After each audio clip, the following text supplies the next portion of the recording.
Hi, neighbors. My name is Dr. Anita Knight Coonley. My students typically call me Dr. K or Dr. A, short for Anita, or because I study attachment. That's been one of my areas of research interest.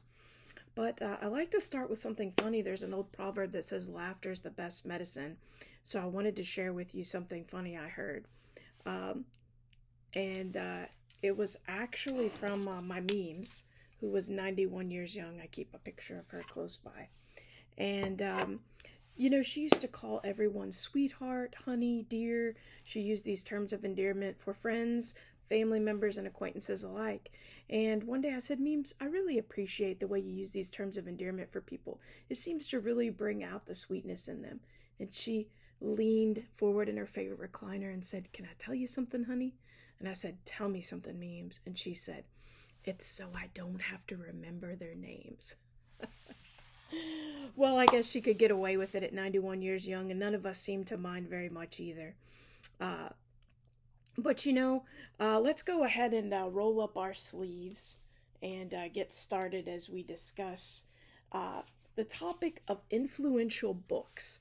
And especially when I think about Mr. Rogers, America's beloved neighbor, and he had a tendency to help people feel like he knew their name too. There was a young boy, developmental psychologist wrote about, uh, who said to his mother, he was a young toddler, as he was watching Mr. Rogers' program, Mom, I think he knows my name. He had this sense of being known when he watched Mr. Rogers, and that's not by chance.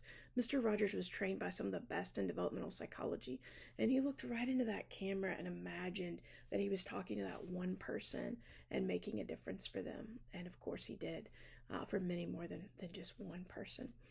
But one of his writers wrote him a letter and asked him about the books that were most influential to him. And I found this also very interesting as an author and researcher.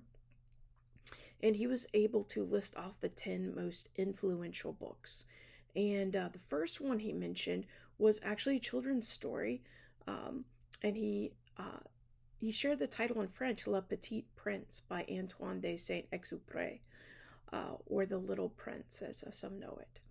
And that's a phenomenal story, and one of the most important concepts and concepts that he kept on the wall in his office was from this book. And it was this idea that the invisible is what is essential. The essential is what is invisible to the eye, in other words. So he had this ability to really connect with people on a deep level. And uh, he had many different strategies for doing this, and he also had a lot of psychological training and understanding of developmental psychology that helped him to look beyond the surface, to look for the invisible essential in his neighbors.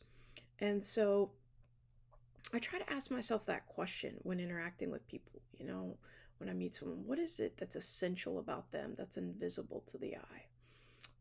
What if we could see people's souls rather than just their faces or their physical bodies, their spirit, their souls, their emotional selves?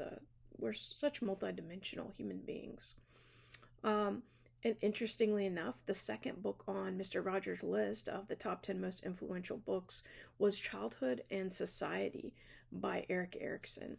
And so, since I'm in the midst of teaching this developmental psychology class on human growth and development, or developmental counseling class on human growth and development, one of the primary theorists that we explore is Dr. Erik Erikson. And, Dr. Erikson, um, he looked at psychosocial theory and the different crises we face, as Dr. John Bowlby would say, from the cradle to the grave, all across the stages of development. And so we'll talk more about Dr. Erik Erikson in the future. And then the last two books on his list um, are the ones that he said he considers the greatest, and he listed them last. But he listed the Old Testament of the Bible and the New Testament of the Bible, so the Bible took up two spots on his list. He also has some poetry, and some other inspirational readings on the list, which I'd love to talk about more next time. But I'd also love to hear from you in terms of what has been the most influential book on your journey of becoming, on your journey of becoming the counselor or person that you are growing to be.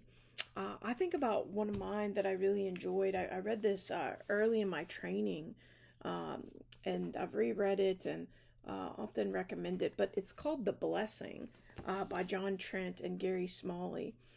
So more than 1 million copies sold, and the subtitle is Giving the Gift of Unconditional Love and Acceptance.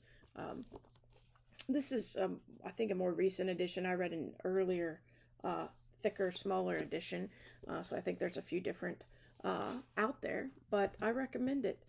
And it talks about these different 5 components of sharing the blessing, and can be especially helpful if you didn't grow up perhaps in a family where there was a spiritual undertone, or you didn't feel like you received this blessing, or maybe perhaps even not a lot of support from your family of origin. It can be a very encouraging text and very empowering.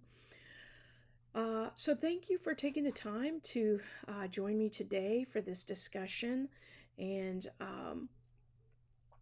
as Mr. Rogers would say, you've made this day a special day, and this video a special video, just by your being you and just by you watching. And I hope this gives you a few concepts to contemplate. Until next time, God bless you. Bye-bye now.